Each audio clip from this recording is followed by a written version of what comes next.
नमस्कार मित्रों, नमः संस्कृताय।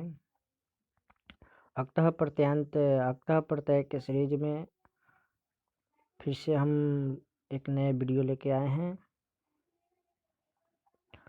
अक्तः प्रत्यय के इसमें नियम के साथ बहुत ही महत्वपूर्ण उदाहरणों को यहाँ बताया जाएगा, तो कृपया वीडियो के अंत तक बने रहें और वीडियो अच्छा लगे तो लाइक, शेयर एंड सब्सक्राइब करें। तो चलिए मित्रों शुरू करते हैं। अक्तः प्रत्यय।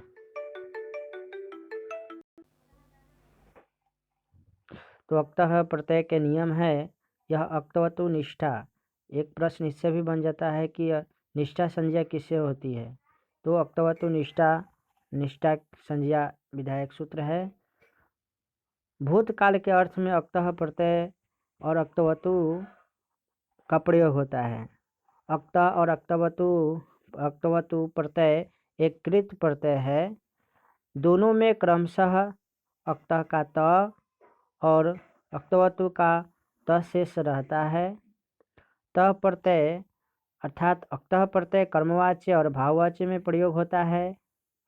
तवत प्रत्यय कर्तृवाच्य में सेट ई वाली धातुओं में के बीच में ई लगता है और अनिट यानी जो ई नहीं वाली धातुओं में ई नहीं लगता है।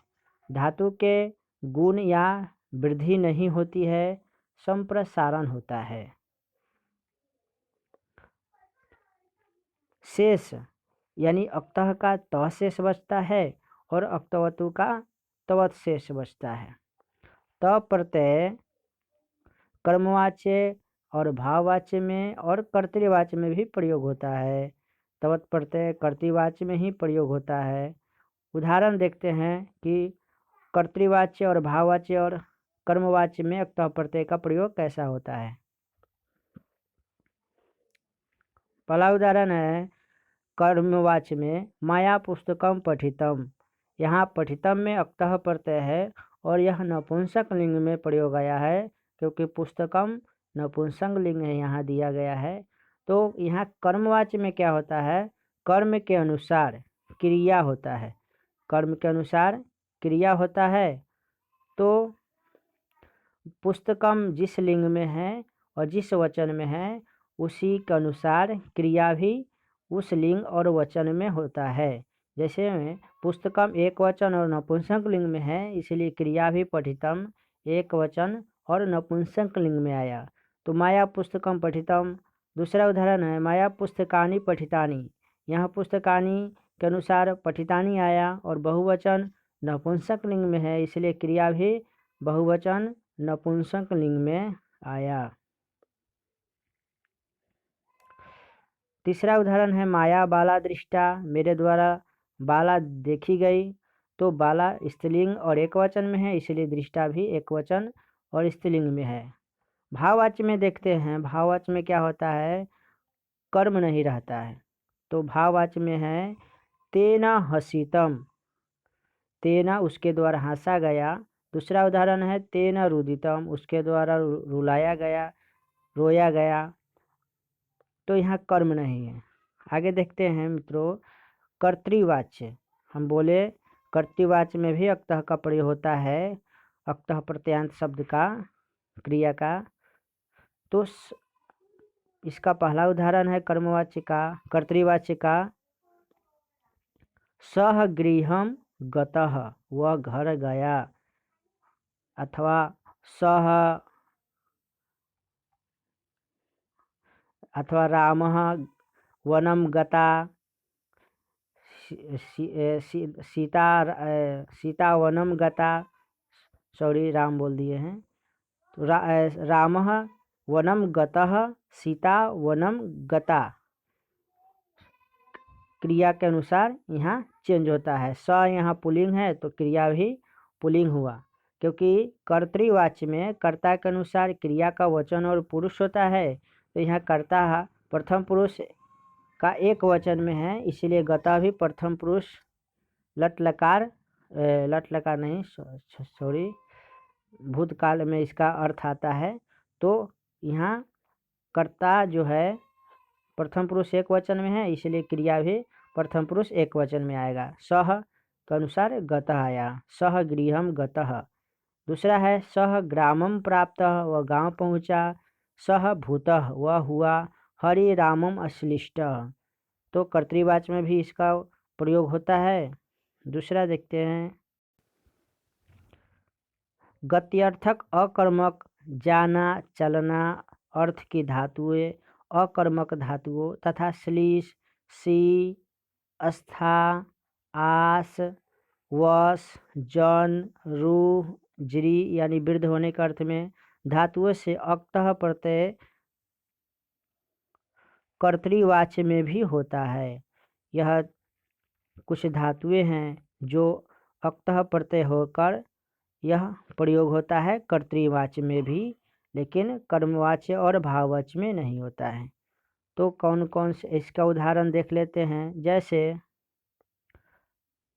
नहीं सॉरी, केवल कर्तृवाच्य में इसका प्रयोग होता है, इसको छोड़कर कर्मवाच्य में भी प्रयोग होता है, सभी जगह होता है।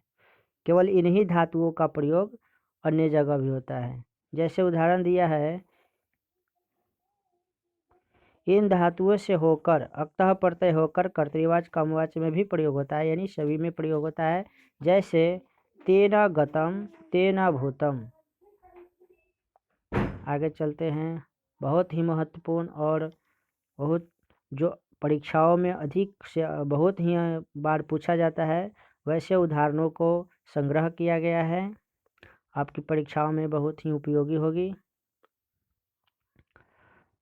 कुछ महत्वपूर्ण अक्तः प्रत्यांत शब्द का निर्माण और उसको उदाहरणों को यहाँ पर देखते हैं।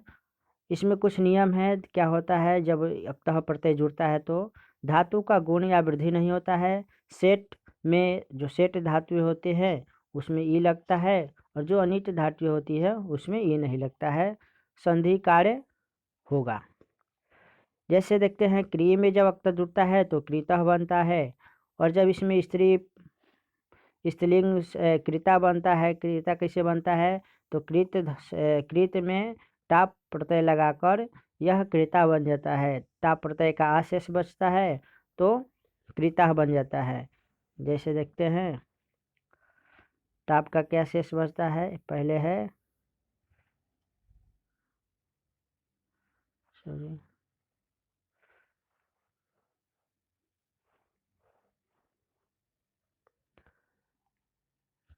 कृता प्लस टाप, टाप का आशेष बचता है तो बन जाता है कृता। कृता की गई, स्त्रीलिंग हो गया यह शब्द। आगे देखते हैं, और नपुंसकलिंग में कृतम बनता है। इसका रूप भी चलता है मित्रों। कृत जो शब्द है वह राम शब्द के रूप के अनुसार चलता है। जैसे रामः रामौ रामः, वैसी तरह कृतः कृतौ कृतः चलता है। इस लिंग का भी लता के अनुसार चलता है, लता लते लता, वैसा ही कृता कृते कृतः। और नपुंसक लिंग में कृतम फलम के अनुसार चलता है या पुष्पम के अनुसार, जैसे फलम फले फनानी, उसी तरह कृतम कृते कृतानी। तो अक्तः प्रत्यांत शब्द का रूप परिवर्तन होता है, यानी तीनों लिंगों में इसका निर्माण होता है। अब उदाहरण देखते हैं, ह्री में जब अक्तः जुटता है, ह्री प्लस अक्तः, तो यह हृतः बनता है। क्या बनता है, हृतः। ध्री में जब अक्तः जुटता है तो धृतः बनता है। भ्री में जब अक्तः जुटेगा तो भृतः बनेगा। पठ में अक्तः तो पठिता बनेगा, पठितम या पठिता, यह नपुंसकलिंग में है। लिख में अक्तः तो लिखितम।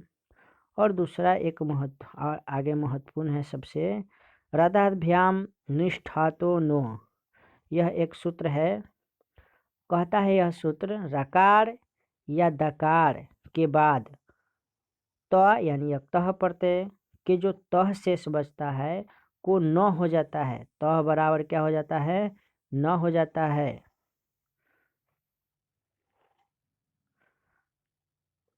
यानी त बराबर न हो जाएगा, और धातु के जो दकार होंगे उसका भी न हो जाता है, यानी तकार बराबर त बराबर न, और जो धातु के जो लास्ट का द होगा उसका भी न हो जाएगा, दकार का नकार हो जाएगा।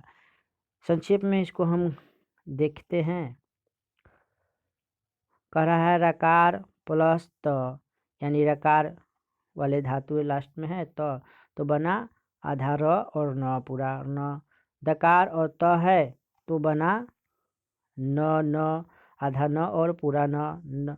दीर्घ री को ईर या उड़ हो जाता है, तो इसमें 3 चीज़ों पर ध्यान देना है। जब रकार के बाद में अक्षर जुटेगा तो आधा र और न पूरा बनेगा। दकार और त संयुक्त होकर आधा न और पूरा न, यानी दकार का भी आधा नकार और त का भी पूरा न। दकार का आधा न यानी नकार और त का न। दीर्घ री को इर या उड़ हो जाएगा। अब उदाहरण देखते हैं, यह तो नियम हो गया। पहला है श्री, श्री में री है और री का क्या हो जाएगा, ईर हो जाएगा। तो श्री में जब अक्ता जुटेगा तो सिरना बनेगा। यहाँ पर आपने देखा है कि श्री री का ईर हो जाएगा। इसमें हम उदाहरण देख अच्छे से व्याख्या करते हैं जो आपको समझ में आ जाए।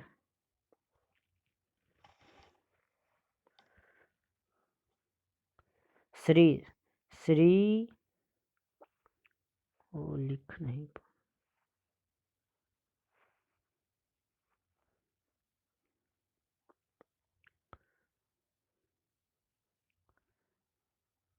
श्री, श्री का री आदेश ईर हो जाएगा। दीर्घ ई र ईर, और उसके बाद में अक्ता का त जुटेगा तो ईर के जो रकार है, रकार और तकार,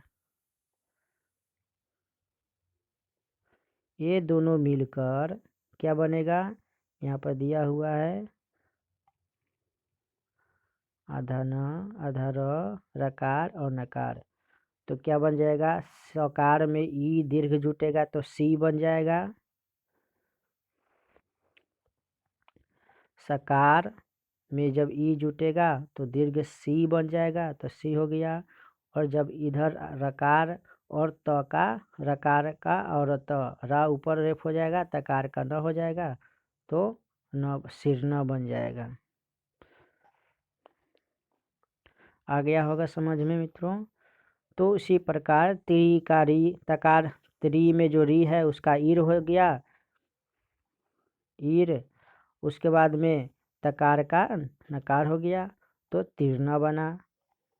ग्री का ग्रीम प्लस अक्तः गृणा बनेगा। क्री प्लस अक्तः गृणा, जिसका प्रकीर्ण, उत्कीर्ण, ऐसा शब्द बनते हैं। प्री में अक्ता जुटा तो पूर्ण बनता है। इसका अन्य रूप, अन्य शब्द जैसे संपूर्ण, परिपूर्ण, ऐसे विविध रूप बनते हैं। भिद में अक्ता जुटता है तो भिन्न बनता है। आपने यहाँ देखा है दकार प्लस त, तो दकार का भी न, दकार का न और त का पूरा न, तो भिन्न भिद में के जो दकार है उसका न और अक्ता में के जो त है उसके बदले में न, तो भिद प्लस अक्ता भिन्न बन जाता है। उसी तरह छेद प्लस अक्ता तो छिन्न बन जाता है। सद प्लस अक्ता सन्न बन जाता है। इसमें भी उपसर्ग लगा देंगे या तो विसन्न पर उपसर्ग लगाएंगे तो प्रसन्न, हैप्पी के अर्थ में आ जाता है। आगे देखते हैं मित्रों।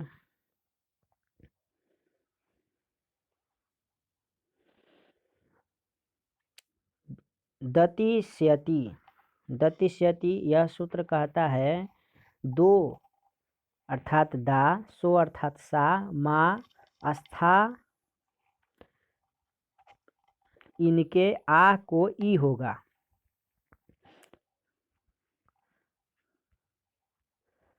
यह धातु, यह नियम कहता है कि दो, जैसे गम का गच आदेश हो जाता है उसी तरह दो का दा आदेश हो जाता है, सो का सा आदेश हो जाता है।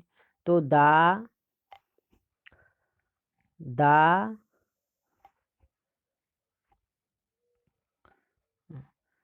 दा धातु, सा और था और मा, इन सभी का जो लास्ट में जो आ है उस आ का ई आदेश हो जाता है। क्या हो जाता है? ई।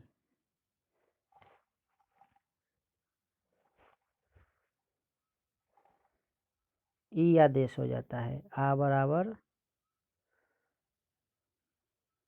ई हो जाएगा। तो उदाहरण देखते हैं। दा यानी दो यानी दा में जब अक्ता जुटेगा तो दीतः बनता है। वो दा वाला ददाती वाला नहीं है यहाँ पर। तो दा में यानी दो में जब अक्ता जुटेगा तो दीतः बनता है। और इसका जो अर्थ होता है खंडने, छिन्ने, द्वैधि करते, यानी खंडन करने का अर्थ में, छिन्न करने का अर्थ में, मतलब कर्तनन, इस तरह खंडन, तोड़ने और उसको अलग करने के अर्थ में दीता शब्द का अर्थ आता है। सो या सा प्लस अक्त तो बनता है सीता।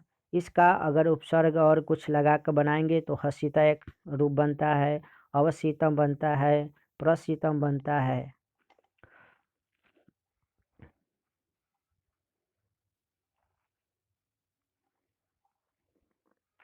आगे देखें। माँ प्लस अक्त तो मीतः शब्द बनता है।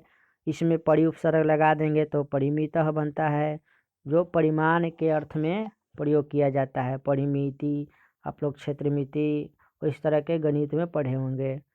तो परिमाण के अर्थ में परिमित शब्द का प्रयोग किया जाता है। इसमें उपसर्ग लगाकर विविध तरह के रूप बनाए जाते हैं। आगे है स्था। स्था में जब अक्ता जुड़ता है तो स्थिता बनेगा। स्था का जो आ है वह ई में हो गया चेंज और स्थिता बन गया। इसमें स्त्री प्रत्यय जो 3 प्रत्यय है उसमें स्थित जुड़ कर बनेगा स्थिति, और अन्य भी परिस्थिति बन जाता है। आगे देखते हैं।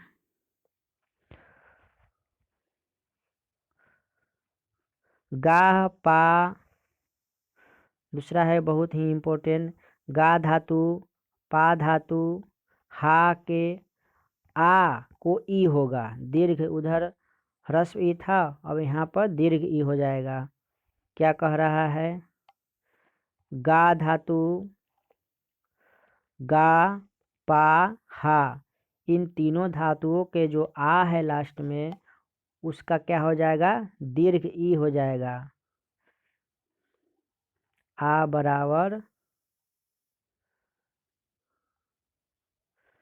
दीर्घ ई।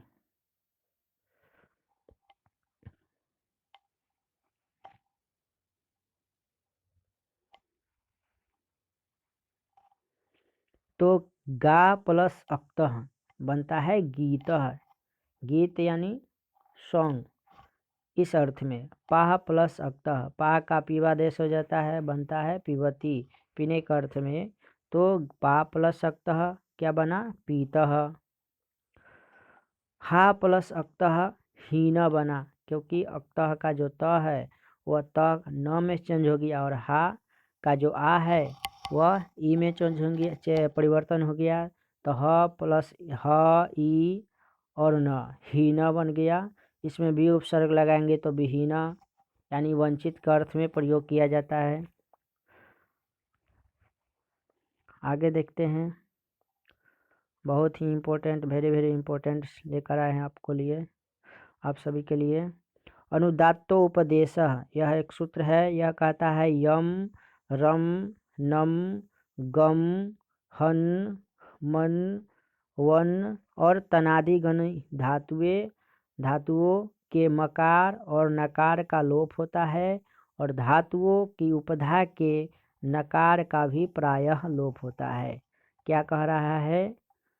यम, रम, नम, गम, हन, मन, वन और तनादि गणित जो भी धातुएं हैं उसके मकार और नकार, इन सभी में आपको मकार और नकार ही दिख रहा है अंतिम पद में।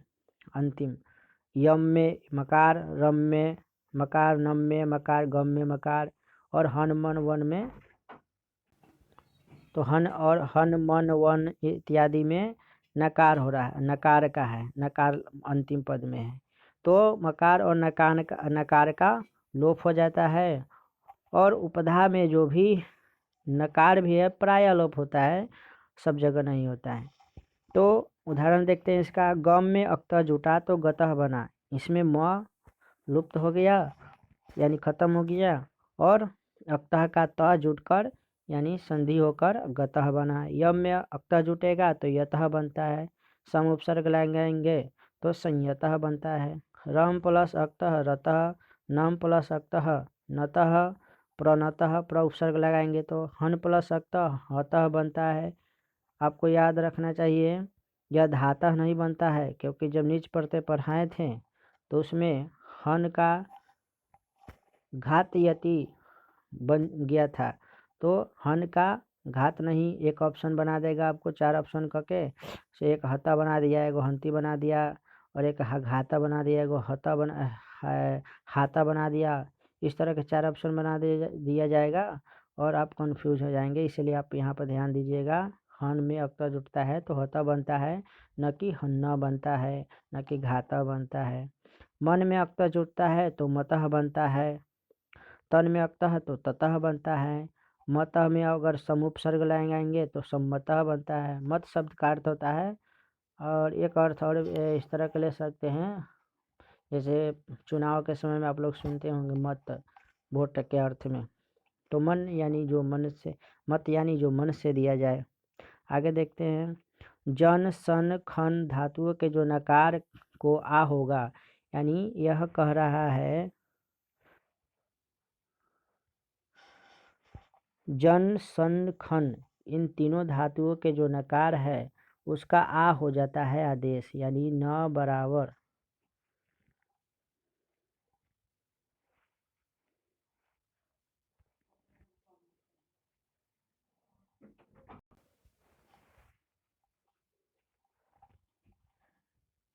यानी न बराबर आदेश हो जाएगा।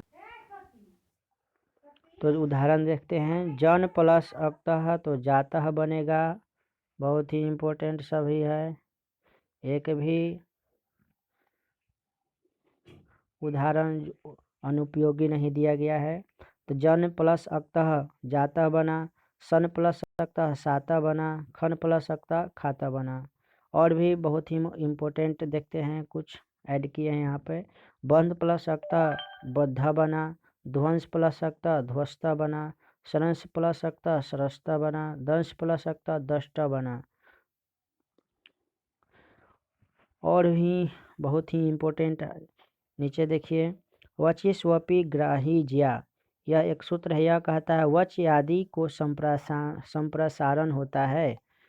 कौन कौन से, इसमें जितने भी धातुएं दिए गए हैं इन सभी धातुओं का जब अक्तः प्रत्यय जुटेगा तो इसमें धातु की संप्रसारण होता है।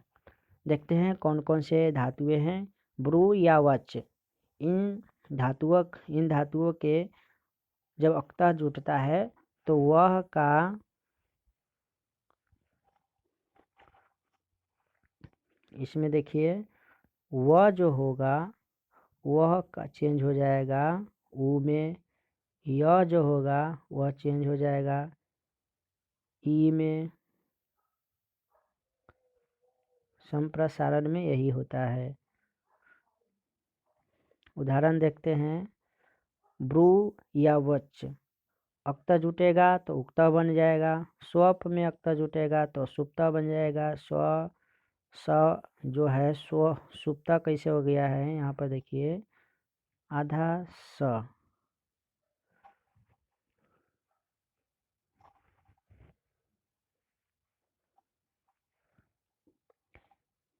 यानी आधा स नहीं लिख पा रहे हैं, सॉरी, समझ लीजिए यहीं पे। स्वप आधा स है और वह का ऊ हो गया, तो आधा स यानी सकार में ऊ जुटेगा तो सु बनेगा, और पकार और त तो ऐड होकर सुप्तः बन जाएगा। यज में य का ई हो जाता है और ऐड होकर इष्ट बन जाता है। यज प्लस अक्ता इष्ट बन जाएगा, व प्लस अक्तः उपता बन जाएगा। उपतः का मतलब रोपा गया, वपन। ग्रह प्लस अक्तः ग्रहिता बनता है, यह बहुत ही इम्पोर्टेंट है। और यहाँ पर एक और देख लीजिए, रकार का री में चेंज हो जाता है। प्रच प्लस अक्तः पृष्ठ बन जाता है।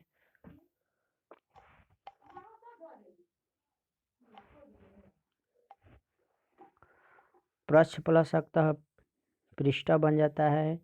आहवे अक्तः आह्वे प्लस अक्तः आहुता बनता है। वद प्लस अक्तः उदितः बनता है। वह प्लस अक्तः ऊढ़ बन जाता है। वस प्लस अक्तः उषिता बन जाता है। ग्रहिता, गृहीता, उषिता और सुप्त, इष्ट, यह सब इत्यादि पूछ दिया गया है। ग्रहिता और उषिता यह दोनों बीएड 2019 में पूछा गया है। यह दोनों बहुत ही, यह CSU में पूछा था, राष्ट्रीय संस्कृत विश्वविद्यालय न्यू दिल्ली में, और ग्रहिता भी पूछ दिया गया था।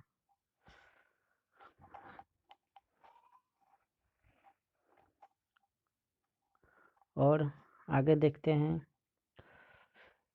इन धातुओं के रूप होते हैं, ऐसे इस तरह का रूप होते हैं इन धातुओं में। जब अक्ता जुड़ता है बिल्कुल ही परिवर्तन हो जाता है। इन धातुओं के जो रूप होते हैं बिल्कुल ही जो धातु होते हैं उनसे चेंज हो जाता है। इसमें कुछ ऐड होता है जो सामान्य से अलग होता है, इसलिए यह बहुत ही महत्वपूर्ण बन जाता है। ये सभी धातुएं में जब अक्ता जुड़ता है बहुत ही महत्वपूर्ण है। जैसे देखिए, धा प्लस अक्तः बन गया क्या, न धाता बना, न धीता बना, न धत्ता बना, यह बना हीतः। क्या बना, हीतः। तो इस तरह यह बहुत ही महत्वपूर्ण हो जाता है। धा प्लस अक्तः जुड़ता है तो हीता, इसमें पूछ देगा हीता में कौन सा धातु है, तो आप हा या ही या हान लगा देंगे।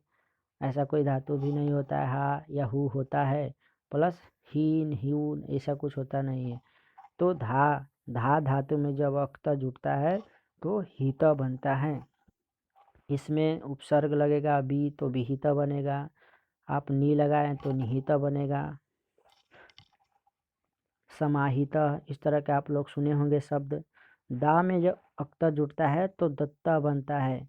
देखिए यहाँ पर ध्यान देनी होगा है, दा में अक्ता जुटा तो दत्ता बना, ये नहीं बना दत्ता, दाता भी नहीं बना, क्या बना दत्त, आधा त और पूरा त, दत्त। तो इसका 3-4 रूप बन जाते हैं, जो यह ऑब्जेक्टिव बनाने में बहुत ही अच्छा रहता है, जिसके कारण यह परीक्षाओं में पूछा जाता है।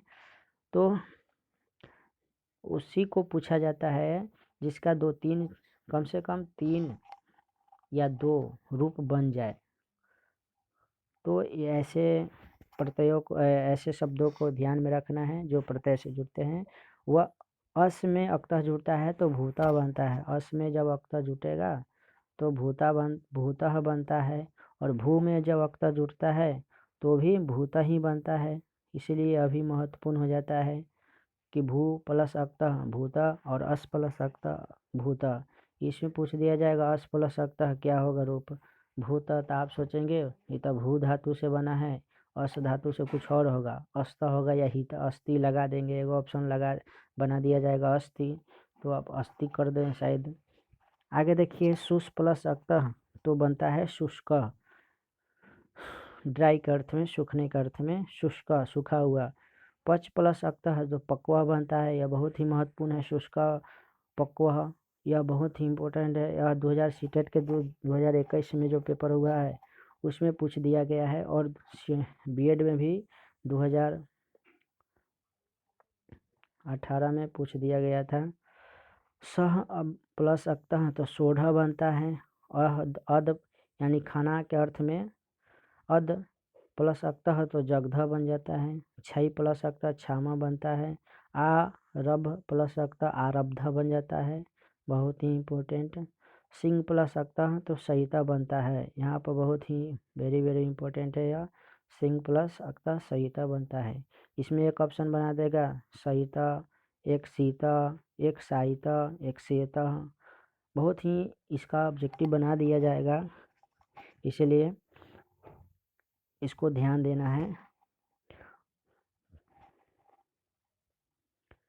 तो धन्यवाद मित्रों वीडियो देखने के लिए। अगर अच्छा लगा हो, आपके लिए यूजफुल हो, तो वीडियो को लाइक शेयर एंड सब्सक्राइब करें, ज़्यादा से ज़्यादा शेयर करें। धन्यवाद।